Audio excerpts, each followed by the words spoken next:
በቃ አሸንፈያለሁ እንዳለ የህግ ጥሰት ተደርጓል። ትናንትና ጫወታለች ጆኒ ህግ አልጣሰም። ህጉ የሚለው በራሴ 1 ሚሊዮን መድባለሁ 1 ሚሊዮን መድባለሁ እሱ አይመድብ አይነት መልኩ መምታት እንደሌለበት በጀርባ በኩል በጆሮ አከርካሪ በኩል መምታት እንደሌለበት። ሰላም ውድ ተመልካቾቼ እንደምን ቆይታችኋል? ሰሞኑን እንግዲህ በሀገራችን ኢትዮጵያ ትልቅ የተባለ ኢቨንት ተዘጋጅቷል። የተዘጋጀው ኢቨንት ላይ ደግሞ በጣም ብዙ ተቃውሞዎችም ተነስተዋል። የተለያዩ ሀሳቦች ተነስተዋል። አንዳንድ ነገሮች ልክ ናቸው አይደሉም የሚለውን ነገሮች እንመለከታለን ማለት ነው። ዛሬ ከምናያቸው ዋና ነገሮች መካከል አንደኛው ንቃተ ህሊና በመጀመሪያ ለምን ተሸነፈ?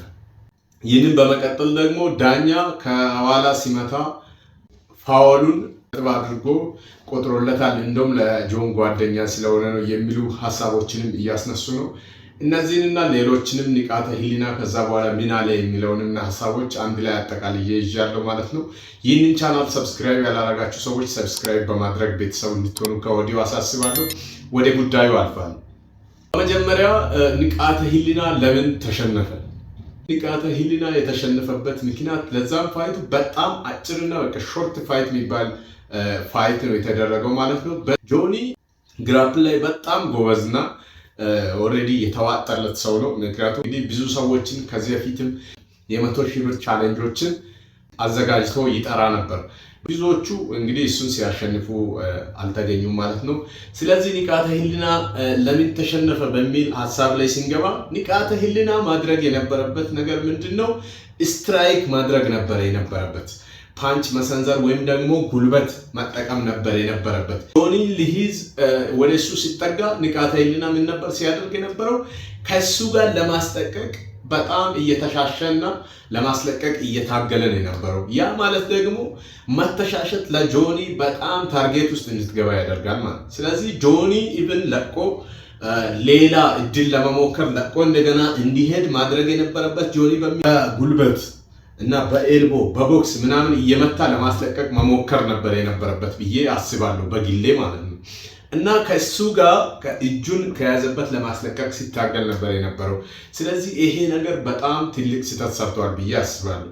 ስለዚህ የተሸነፈውም እኔ 100% የሚተማመንበት በዚህ ምክንያት ነው ብዬ ነው የማስበው ማለት ነው። እነዚህ የጁጁትሱ ቴክኒኮች እንግዲህ ቾክ ወይም ደግሞ ሰው ሲቆለፍ በጣም ከባድና እንትን ለማድረግ የሚመች አይደለም። ስለዚህ በዚህ ምክንያት ነው የተሸነፈው ብዬ ነው ማስበው። ሁለተኛ ወደ ዳኝነት ጉዳይ ሲናልፍ እንግዲህ በጣም በርካቶች ላይ የዳኝነት ቅሬታ ተነስቶባቸዋል ሰዎች ላይ ማለት ነው። እና ከጀርባ ሲመታ እየፈቀደለት ነበር። ይሄ ከውድድሩ እንኳን እንዲሰረዝ የሚያደርግ ወይም ደግሞ ዲስኳሊፋይድ እንዲሆን የሚያደርግ ነገር ነበረ። ግን ዳኛው ዝምታውን መርጧል የሚሉ በጣም በርካታ ድምጾች አሉ። እነሱን እስኪ አዳምጠን እንመለስና የየራሳችን ሀሳብ እንሰጣለን።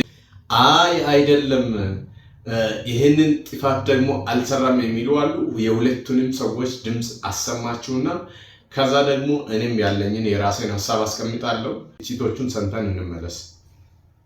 ሰላም ጤና ይስጥልን ውድ ተመልካቾች። ትላንትና የተደረገው ኤምኤምኤ ፋይት ሁላችሁም በግልጽ እንዳያችሁት ነው።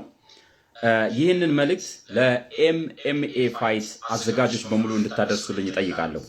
ምክንያቱም በኤምኤምኤ ፋይት ህግ መሰረት አንድ ተጋጣሚ በጭንቅላት ወይም በጀርባ ላይ የሚደርስን ምት በምንም አይነት መልኩ መምታት እንደሌለበት በጀርባ በኩል በጆሮ አከርካሪ በኩል መምታት እንደሌለበት ይደነግጋል። ትላንትና ግን እንደተመለከትነው ተጋጣሚ መከላከል በማይችልበት መልኩ ከጀርባው በኩል በጆሮ አከርካሪ ላይ በክንዱ ሲመታው እንደነበረ ሆን ብሎ አቅዶ ሲመታው እንደነበረ አይተናል። ዳኛው ደግሞ ዝምታን መርጧል። ይህ እንዲጣራልን በአስቸኳይ ለኤምኤምኤ ፋይት አዘጋጆች ይህን መልእክት ሼር፣ ኮፒ ሊንክ በማድረግ አድርሱልኝ። አንዱ ይሄ ነበር እና ሌላውንም ላስደምጣችሁና ከዛ አይደለም የሚሉ ነገሮችንም አስደምጣችኋለሁ። እንዳለ የህግ ጥሰት ተደርጓል። ትናንትና ጫወታለች። ጭንቅላት ከኋላ መምታት አይቻልም፣ ህጉ ላይ አይቻልም። እንደገና ይዞት እጅ አልሰጠም። በእግሩም በእጁም እጅ ሲሰጥ አላየንም። ንቃተ ህሊና ምንም ነገር አላደረግም። ትላንትና ጭንቅላቱን ሲመታ ዝምን የተባለው እንደገና ወደኋላም ታንቆ ምንም አይነት እጅ አልሰጠም። እጅ የቱ ጋር እንደሰጠም እስካሁን ድረስ አላየውም። በጣም ብዙ ቪዲዮዎች አይቻሉ። እስካሁን ድረስ ግን እጅ የሰጠበት ቪዲዮ አላየሁም። እንደገና ከኋላ የመታበት ነጥብ ሁላ ያስቀንሳል ማለት ነጥብ ሁላ ያስቀንሳል። ይሄ ልጅ ደግሞ ምንድነው የሚለው? ሌላኛው እሱ ታብ አላረገም፣ እጁን አልሰጠም። ቾክ በሚያደርግበት ሰዓት ላይ እጁን እንኳን አልሰጠም። ሌላኛው ዲስኳሊፋይድ የሚለውን በዛኛው ቪዲዮ ላይ ስለሰማችሁት እጁን እንኳን ታብ አላደረገም የሚለውንም ሐሳብ እንዴት ታዩታላችሁ? ሌላ ደግሞ አይ ጆኒ በፍጹም ከኋላ የማይቻልበትን ቦታ ስትሬት አልመታም የሚል ደግሞ ቪዲዮ ላስደምጣችሁና የየራሳችን ሐሳብ እንሰጣለን ማለት ነው። እሺ ሌላው ብዙ ሰው ቪዲዮ ሲሰራ ያየሁት ነገር ንቃተ ህሊና በተደጋጋሚ ጭንቅላት ጀርባ እየተመታ ነበርና ፋይቱ ዲስኳሊፋይድ መሆን ነበረበት የሚለው ነገር ነው እያየሁ የነበረውና እኔ ደስ ይለኛል ኤምኤምኤ ኢንተረስትድ መሆናችሁ ብዙ ሰው ማለት ነው። ግን የተሳሳታችሁት ነገር አለ። እንደ ማስረጃ ያስቀመጣችሁት ነገር ራሱን ፕሩቭ የሚያደርግላችሁ ነገር ማለት ነው። ጆኒ ህግ አልጣሰም። ህጉ የሚለው ጭንቅላት መሃል መምታት አይቻልም። በተለይ እዚህ አንገት አካባቢ ቤዝ ሆነው ማለት ነው። ከዛ በተረፈ ሳይድ ይቻላል። በጭንቅላት ጎን በኩል መምታት ይፈቀዳል። በኤምኤምኤ ህግ መሰረት ይፈቀዳል። የማይፈቀደው እቺ መሃሏ ላይ መምታት ማለት ነው። እና ፋይቱን ድጋሚ ተመልሳችሁ ካያችሁት ጆኒ በጣም ተጠንቅቆ ነበር ፋይት እያደረገ የነበረው ባክ ኦፍ ሂዝ ሄድ ላለመምታት ማለት ነው። እዚህ ጋር ነበር ኤልቦም እየመታ የነበረው፣ በጎንም ፓንች እያደረገ የነበረው ሳይዶቹ ነው እንጂ መሃል አይደለም። እና ለእሱ ማስረጃ እንዲሆናችሁ ደግሞ ዩኤፍሲ ላይ አልጀሜን ስተርሊንግ ቨርሰስ ቲጄ ዲላሻ የነበረውን ፋይት ላሳያችሁ ቤስት ሪፕሊኬት ስለሚያደርገው ማለት ነው።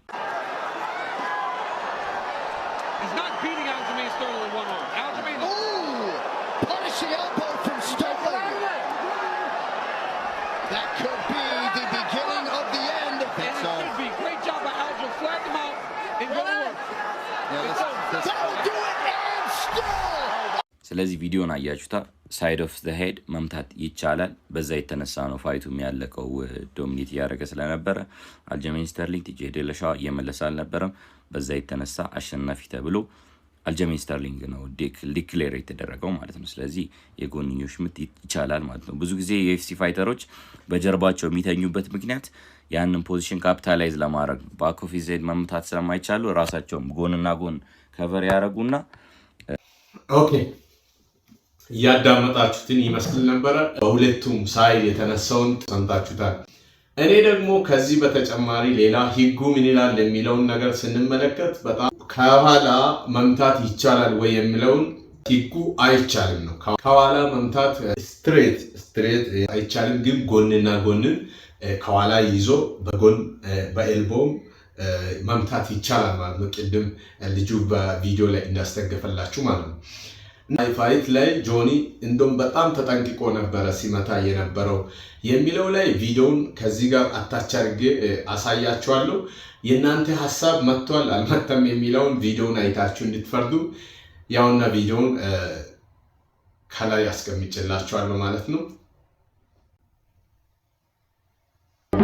And to beat me, you better deserve it. I don't give a shit who you are. እንዳያችሁት ነው። ይህንን በመቀጠል ንቃተ ህሊና ራሱ በእጅ ኬጁን መያዝ አይቻልም። በኤምኤምኤ ፋይት ላይ ኬጁን ይዞ ሲታገል ነበረና በዛ ላይ እንደውም ዳኛው በጣም ተቆጥቶ ነበር። ስለዚህ ኬጁን መያዝ አይቻልም ወይም ደግሞ ያስቀጣል ማለት ነው። ሌላኛው ደግሞ ልጁ ቅድም ያለው ነገር ምንድነው? ጭራሽ ደግሞ ንቃተ ህሊና ታብም አላደረገም። ታብ ሳያደርግ እንዴት ዳኛው ጨዋታውን ሊያጠናቅቅ ቻለ የሚል ቅሬታም አንስቶ ነበረ።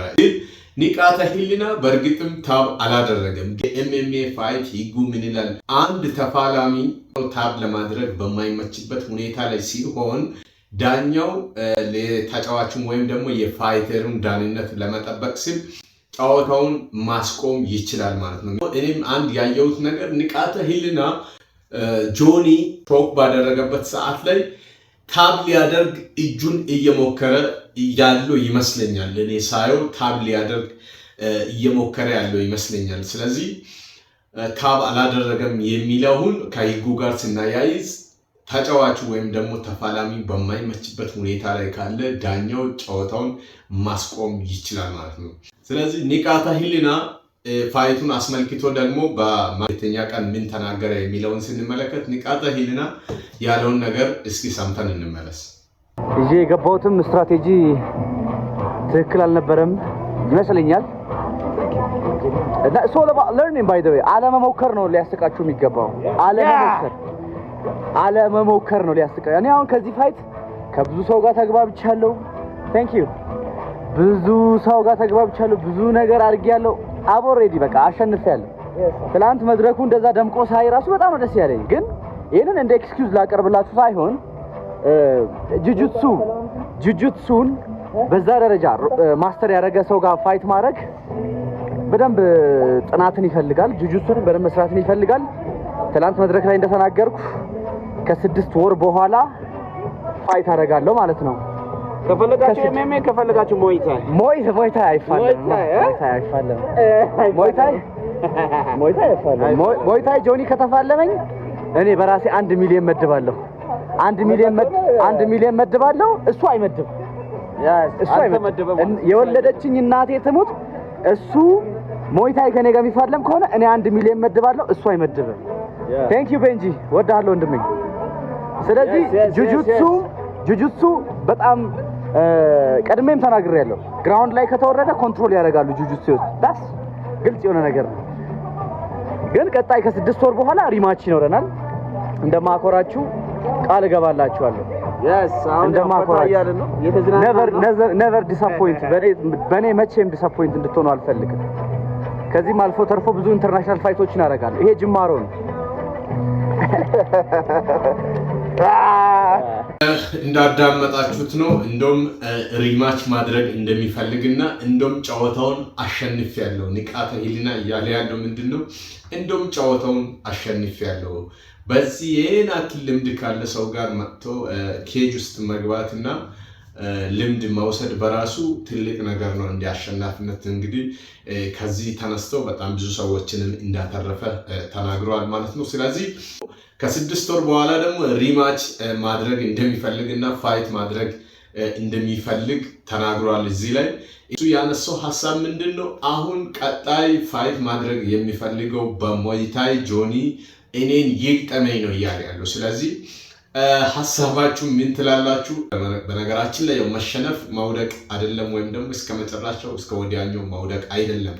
ህዝቡን ያናደደው በትንሽ ሰከንዳት ውስጥ ጨዋታው ማለቁ እንጂ አንድ ራውንድ አልቆ ቢያንስ ሁለተኛ ራውንድ ላይ ምናምን እንኳን ቢሆን ህዝቡ ቅሬታ ብዙም አይኖረው ነበር።